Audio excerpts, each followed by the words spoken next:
नमस्कार। आइए स्वागत है एक नए वीडियो में। कल्पना कीजिए, महाराष्ट्र के एक छोटे से गांव में अचानक एक दिव्य पुरुष प्रकट होते हैं। कोई नहीं जानता वे कहां से आए, उनका नाम क्या है, उनका परिवार कौन है। लेकिन धीरे धीरे लोगों को एहसास होने लगता है कि यह कोई साधारण व्यक्ति नहीं है। वे है गजानन महाराज, एक ऐसे संत जिनके बारे में कहा जाता है कि उन्होंने हजारों लोगों का जीवन बदल दिया। आज के इस वीडियो में हम जानेंगे गजानन महाराज का रहस्यमय जीवन, उनके चमत्कार और उनका आध्यात्मिक संदेश जो आज भी उतना ही प्रासंगिक है। पहले बात करते हैं उनके प्रकट होने की रहस्यमय घटना के विषय में। तारीख 23 फरवरी 1878, महाराष्ट्र के एक छोटे से नगर शेगांव में लोगों ने एक युवा साधु को देखा जो मंदिर के पास बैठे हुए थे। वे बचे हुए भोजन को खा रहे थे। उनके शरीर पर लगभग नहीवत ही वस्त्र थे।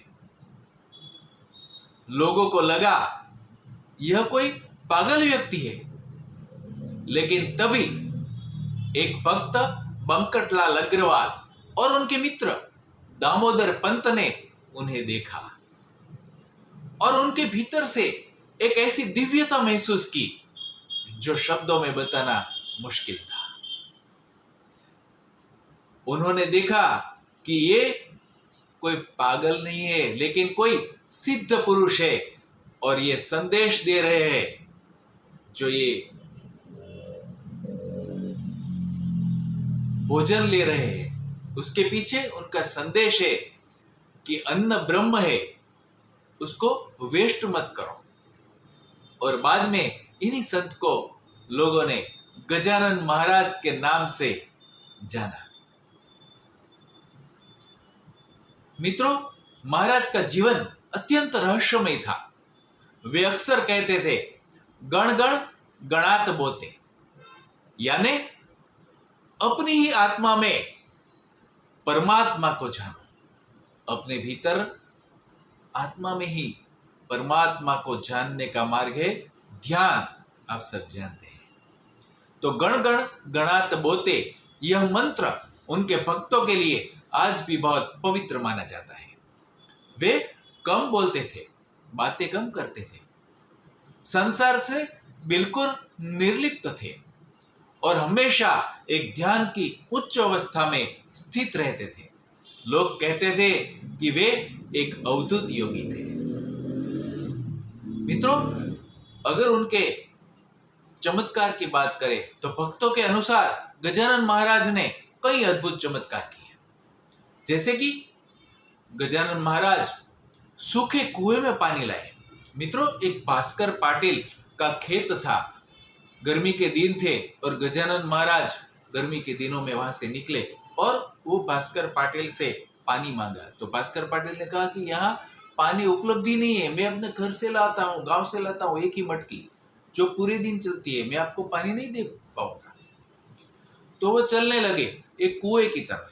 तो भास्कर पाटिल ने कहा, यहाँ एक कोस में कहीं भी पानी नहीं है, कुआं भी सूखा है, कहीं भी पानी नहीं मिलेगा।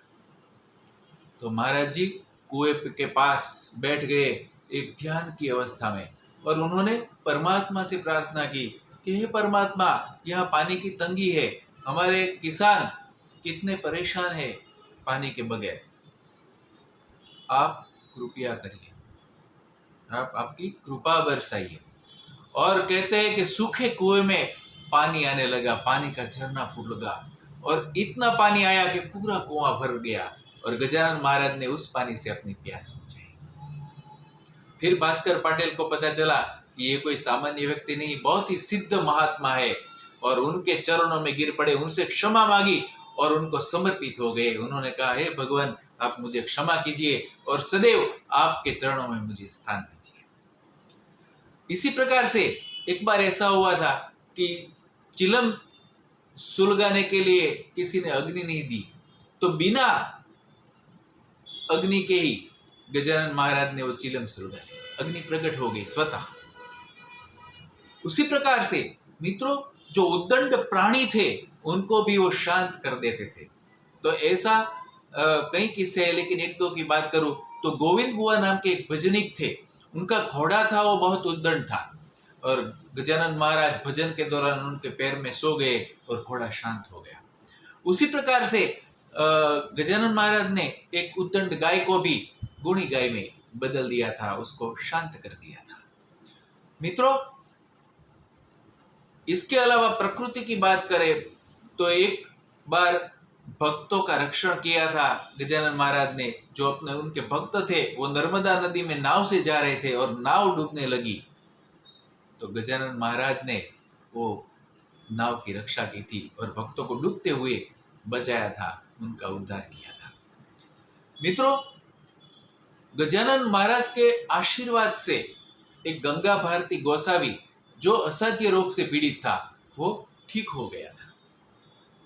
मित्रों, एक जानराव देशमुख करके व्यक्ति था, वो एकदम मरणासन्न हो गया था, मृतप्राय हो गया था, और गजानन महाराज का चरण तीर्थ देने पर वो ठीक हो गया था।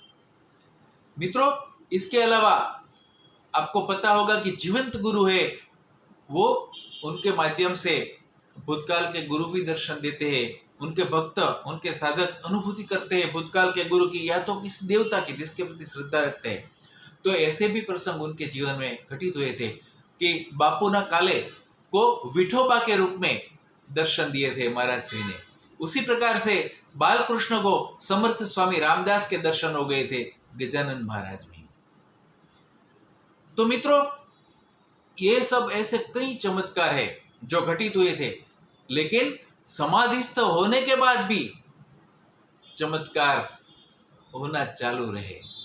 जैसे कि समाधि के बाद कई साधकों को अनुभूतियां करवाई, किसी को स्वप्न में दर्शन दिए, किसी ने डायरेक्ट दर्शन दिए, किसी की मदद की, मनोकामना की पूर्ति की, किसी को मार्गदर्शन दिया या स्वप्न में मार्गदर्शन दिया। तो ऐसी कई अनुभूतियां और कई घटनाएं भक्तों को अनुभव आती है। और ऐसे ही कई घटनाएं प्रसिद्ध ग्रंथ श्री गजानन विजय ग्रंथ में विस्तार से बताई गई। आप जरूर से पढ़िए गजानन विजय ग्रंथ। मित्रों, अगर हम गहराई से समझे तो गजानन महाराज केवल चमत्कार वाले संत नहीं थे, वे मनुष्य को एक गहरा संदेश दे रहे थे। उनकी शिक्षाएं कहती है, ईश्वर पर पूर्ण विश्वास रखो, अहंकार को छोड़ो, निस्वार्थ सेवा, ध्यान और प्रार्थना को जीवन का हिस्सा बनाओ, परमात्मा से जुड़ो और मन को शांत रखो। जब मन शांत होता है और हम कॉस्मिक एनर्जी के साथ जुड़ जाते हैं तो जीवन में चमत्कार अपने आप घटित होने लगते हैं। मित्रों, गजानन महाराज ने जीवंत समाधि ली थी।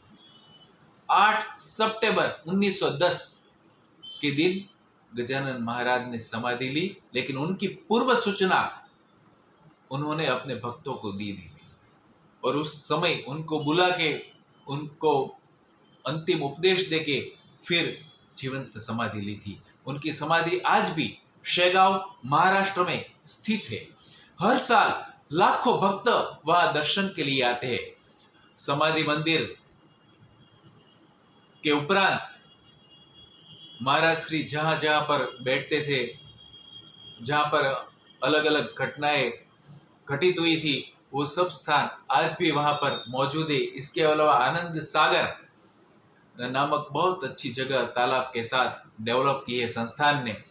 और इतना ही नहीं, आध्यात्मिक और सेवा कार्य बहुत अच्छे चल रहे हैं और मंदिर का संचालन श्री गजानन महाराज संस्थान शेगांव द्वारा किया जाता है। तो मित्रों, संतों का जीवन केवल इतिहास नहीं होता, वह हमें एक रास्ता दिखाता है। गजानन महाराज हमें सिखाते हैं कि जब जीवन में श्रद्धा, भक्ति, समर्पण, साधना और सेवा ये पांचों आ जाते हैं तो जीवन साधारण नहीं रहता, वह आध्यात्मिक यात्रा बन जाता है। तो आप सभी के जीवन में आध्यात्मिक यात्रा आगे बढ़ती रहे, आप ज्यादा से ज्यादा उन्नति करें, प्रगति करें, ऐसी शुभकामना के साथ बहुत बहुत धन्यवाद। नमस्कार। मिलते हैं अगले